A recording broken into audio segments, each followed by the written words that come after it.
Some hands to the dreamers, the seekers, the wise. Crystal avenue will reach in the skies. Through tarot and starlight will always roam. In the heart of the universe we found our home. Those where the mystics play. We speak the language of the Milky Way. A touch of Venus, a kiss from the moon. Guiding lost hearts with a sweet gentle tune.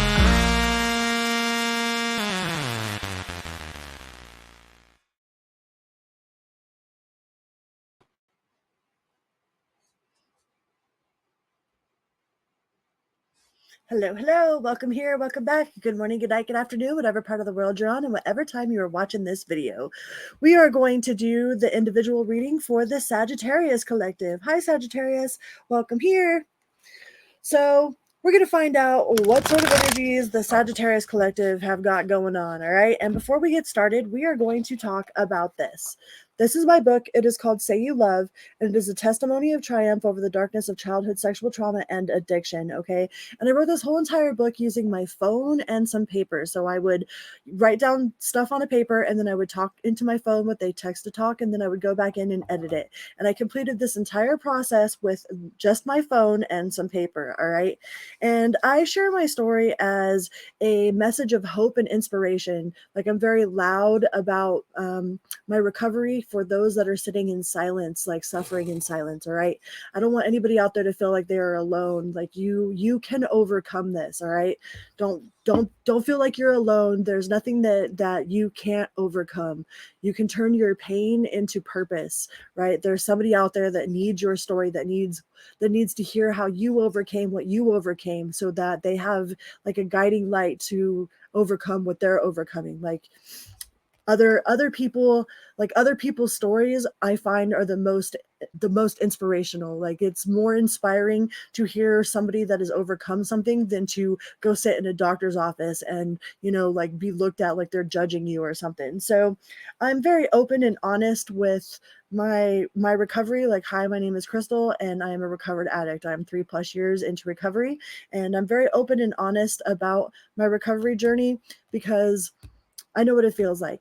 All right. Like, I've had to overcome a lot. Like, this book goes all the way from childhood sexual trauma to running away when I was a teenager, to living on the streets of Las Vegas, Nevada, to hopping illegal freight trains and hitchhiking across the country, to running like homeless shelters for punk rock kids, to active addiction, to recovery. It's a very, very vulnerable and honest story. All right. And that will be in the description box of every single one of my uploads. You can get a copy of it on Amazon, or you can get a free copy if you go to my website, or you can email me and I'll send you a signed copy. So let's get this started. Sagittarius. What sort of energy is Sagittarius in right now? What's going on with the Sagittarius collective? Please remember to hit that little like button and subscribe. Drop down and say hello. It is a little click for you, but a big bada boom, chicken good, multi-pass. All right. Sagittarius. What do we got for Sagittarius?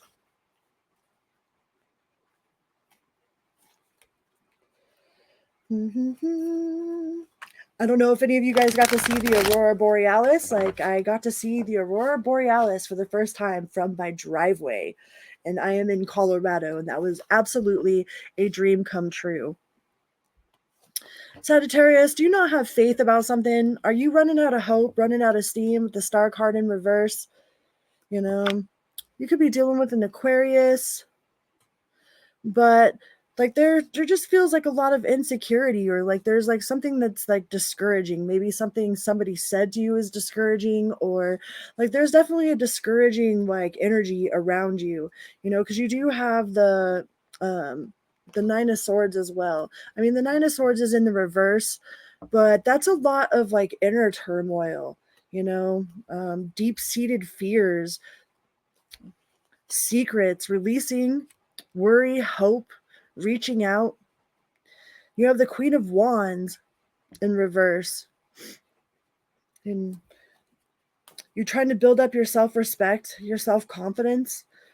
There's definitely something somebody said, or like there's definitely been something that put a damper on your parade. Like You got the justice in reverse. So there's been some sort of unfairness, a lack of accountability, somebody that's just been dishonest or deceitful, or like they're punishing you in some way, or you could be punishing yourself for something. But it feels kind of like you're at this like stage of burnout, you know. There could be somebody that's trying to manipulate you, or there's a very manipulative energy around you, like poor planning, untapped talents. It's like, do you feel like you know, like you should be so much further along than you are or something? Like a lot of us humans have a tendency to get down on ourselves because we aren't living some sort of extraordinary life. But in actuality, the ordinary is so freaking extraordinary, man. Like for there to just be peace, and like it might seem boring, but man, like that's actually really super extraordinary.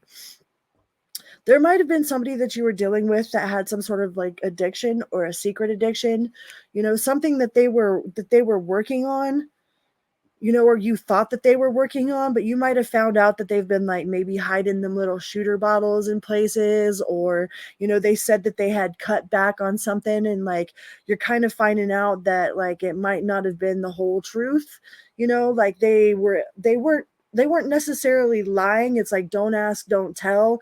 But this person wasn't being completely like 100% honest with you about this addiction. Or I mean, roles could be reversed too. Maybe you're not being honest with yourself about an addiction. But there's just like a lot of dark thoughts, you know. And for a Sagittarius, that's really rough, because you guys are one of the most optimistic signs of the zodiac. So for a Sagittarius to be thinking like dark thoughts, or just have that like feeling of defeat and whatnot, that's like a rough place for you guys to be in, because you're not usually like that, you know. So there you could be around somebody that's super controlling. That might be what the problem is. You know, there's somebody that you care for a lot that's an emperor in the reverse. That's somebody that's very controlling, very rigid, stubborn, like a tyrant, like my way or the highway. And it's like no matter how much you try to give to this person, or try to be open with, you know, like, hey, let's go do this, it's like they just rain on it, you know, like, ugh, that sounds like a stupid idea. You know, no matter how much you like, how many different ways you try to approach them with your happiness, it's like they just shoot it down and shit on it like right away. And this person is super stubborn, and they don't see that they're like dimming your light, you know. Like don't take no guff from them, swine. Like shine bright, man. Because this person, that's the Seven of Swords. That's the most deceitful, lying, manipulative, like that's disagreement, conflict, competition, defeat at all costs, sneakiness, like a bully. Like this person's kind of a bully, maybe. They're very one-sided. It's like, oh, my way or the highway. Like, and they're like, well, if you don't like it, you can get the fuck out, you know? And you're like, but can't we just compromise? It's like this person has no compromise. There's no compromise with this person. Like they might use their power, you know, their sense of authority for manipulation. It's like they're like abusing their power, you know. And you just want teamwork and collaboration. You know, you want to build something strong, and you want to be a team player, you know. And you're trying to be a team player, like, okay, well, how can I help? And it's like, well, if you help, then it'll just be all fucked up, you know. It's like they always have some sort of bullshit to say to you, you know. Yeah, and there's that tower. That's sudden change, upheavals, chaos, you know. And it might seem like this comes out of nowhere, but I'm sure you've kind of been feeling this for a while. You know, the lightning doesn't strike out of a clear blue sky. So it's definitely going to come to a head. Like whatever this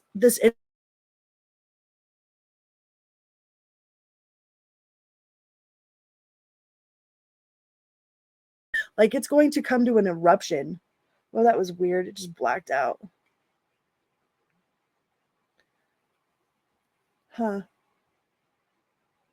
It's like going to come to a head. There's going to be some sort of eruption there.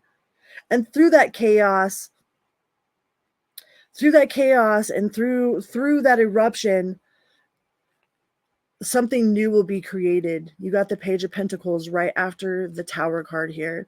So that's manifestation, that's financial opportunity. You know, like that it might inspire you to cut free. Like maybe this person is the only one that is taking care of the household, or it's like they maybe try to control you, you know, tell you that you shouldn't go work, or you couldn't do this, or you couldn't do that, because it was like a form of control, even though they presented it like it was like an opportunity, but really it was a manipulation technique to keep you controlled. It's like if you weren't making your own money and you weren't, you know, self-reliant, then that means that you had to rely on them.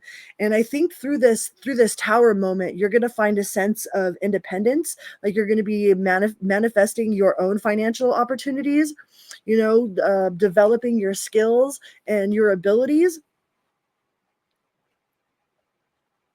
because there just seems like there's been a huge lack of long-term vision. You know, there's been no, it's like I don't know, it feels like you're super ambitious and you have all these big ideas, and like you want to present them to this person that you truly care about, you know, that's supposed to be your team member, and it's like they just shit on them, you know. But I think it's because they don't want you to succeed without them. Like if you start being successful without them, then that means you don't need them anymore. So that takes away their sense of security, like controlling how, like what you do, or like limiting where it is that you can be or work or whatever. Like they might try to present it to you as like it's a good thing for you. I mean, in some instances it is, but this person is definitely manipulating their authority, you know. And I think after this Tower moment, and you do find a little bit of your own stability and kind of your own financial independence, like your own independence in general, there will be a huge coming together, you know. Like once this person realizes that like they don't have to control you in order for you to be with them, you know, it's like because it's like their sense of security, you know. Well, if she could go do better, then, or he could go do better, then they're going to just leave, you know. And once this person finds out that you're not going to leave just by having your own independence, then it'll make them relax a little bit more, you know, because this person is super scared that if they don't control you, you know, that you won't need them. And you shouldn't have to need anybody anyways, you know. Like this person wants you to rely on them for finances. They want you to rely on them for security. Like they don't want you to have your own security or your own independence, because they feel like that will let you know how much better off you are without them. All right. But I think once this person realizes that you can be independent and still be with them, like there will be a lot more opening up. Like they'll open up more, you know, they'll be less rigid. Like it's not going to end. They think that it's going to end like by you creating your own stability, that's like the death of them, you know, or the death of you guys' relationship. Like they might have had somebody do that to them in the past, and that's not your fault, you know. But this person is definitely resistant to change. They fear change. They want to hold on to control. They want to control whatever it is that they can control. You've got Scorpio, you've got Aries, what is that? Aries, Gemini, Taurus, Capricorn. I mean, an energy is energy. It could be anyone. But this person has definitely planted a lot of seeds of doubt in you. Like they try to make you feel like you aren't responsible enough to handle, you know, in any outside responsibilities besides the house, or, you know, the chores that you've got going on. But I think once this person realizes that they don't have to control you, that you actually really do want to be there, like you want to be a partner with them, they might be a little less rigid. Like this person seems really rigid, you know, and then they might want to take some inspired action with you, you know. it gives them a little bit more mental clarity. Like, I think they're super worried that they're going to lose you if you have your own independence. And unfortunately, that's like a huge part of the relationship dynamic that we have going on in the world right now, is one person is trying to control another person. And if everybody on the planet would just realize that you don't need to control anybody, that you just let people do what they'll do, and they'll show you what they want. They'll show you who they are. Then this person doesn't want to fight with you, or you don't want to fight with them. You could be avoiding conflict, but avoiding conflict also makes you complacent, also makes you, just like shut down. It's like anytime that you try to bring up how you feel or something, then they start a fight with you, and then you just want to keep the peace. So you end up complacent, That's also avoiding accountability inside yourself. That's also avoiding your true self. If you just turn into a yes person just to keep the peace, that is not being true to yourself. That's just being complacent to try to avoid conflict. Or like if you're walking on eggshells, like a lot of people grew up in homes where they had to walk on eggshells. Like you didn't know, like the people that were supposed to be taking care of you, you didn't know from one minute to the next like how they were going to be. So you learned really quickly to analyze your surroundings. You hear the different tones of fluctuations in somebody's voice. Like you learned how to carry yourself from a really young age, a lot of us did, about how to avoid the disaster. Well, if I say this one thing right now, like if I come in here all happy, like I'm going to get my ass beat, or I'm going to end up having to do this. And I think some of the complacency that you have with avoiding drama stems from situations that you grew up in, the type of environment that you grew up in, but I think you should definitely go after your own personal goals. If you never try, the answer will always be no. If you never ask, the answer will always be no. No decision is a decision. But there's a lot of fear of the unknown, playing it safe, lack of planning. But I think you've put so much of your stability in someone else that you kind of don't even know how to be your own self. We lose ourselves so much in relationships with other people. So I think a part of you is kind of like you're trying to maintain being yourself, or trying to find yourself without losing this connection, but also without losing yourself in this connection. It's a rough balance. That's a balance, man. Let's get you a spirit message oracle. What do we got for the spirit messages?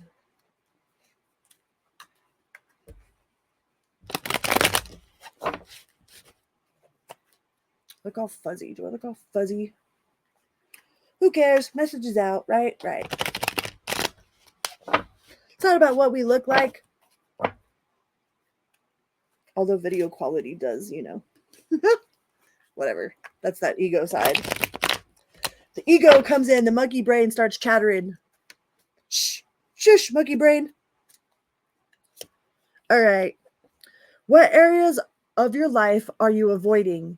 Are they causing you upset, worry, disrupted sleep? If so, then these are the areas you need to focus on. As much as you don't want to, it is necessary. Yeah, that's that being complacent, avoiding drama just to avoid the drama. But that's also not being true to yourself, Tackle your demons head on and don't allow them to rule you for 1 second longer. That's pretty much a confirmation from what we were just talking about. It says, count all of your blessings, even the small ones. Show gratitude and appreciation for all that you have in your life and all that has yet to come into it. Your best days are still ahead of you. Isn't that a wonderful thought, right? To think of all the wonderful times that you've had in your life, and to think that the best ones haven't even happened yet, is super exciting. That's super exciting. All right, let's get you a yes or no question. Yes or no, Sagittarius? Get you a yes or no. It says, yes, the manifestation from new ideas and actions gives you a strong chance to achieve a significant impact. A promising opportunity has arisen that requires your immediate attention. This miraculously solves the previous predicament, changing your life for the better. And the when and how, it says, give it 8 to 9 months and a phenomenally effective result appears. It opens new, awe-inspiring horizons. Your colossal potential, incomparable skills of organization, and insurmountable willpower win the day. They are the secret weapons of the everyday underdog, right? Go team underdog. Always rooting for the underdog. So yeah, definitely take some time to be grateful for the small things that you have in your life. Like, we might not be exactly where we want to be, but we sure as hell aren't where we used to be, right? And we have running water. We've got dirty dishes in the sink. That means that we've ate. We've got dirty clothes. We got dirty laundry. That means we have clothes to wear. We have a roof over our head. Like, none of the planets collided while we were sleeping. Like, it's a miracle just to be alive and to be consciously alive, you know? I go on rampages about that sometimes, but I won't do that right now. All right. Well, I believe that those are the messages that my Sagittarius collective needed to hear today. So I love you guys very much. And until next time, remember to be good to yourself and to others, always and always. All right. For real, beep, beep. Sending unconditional love to the ley lines of the planet.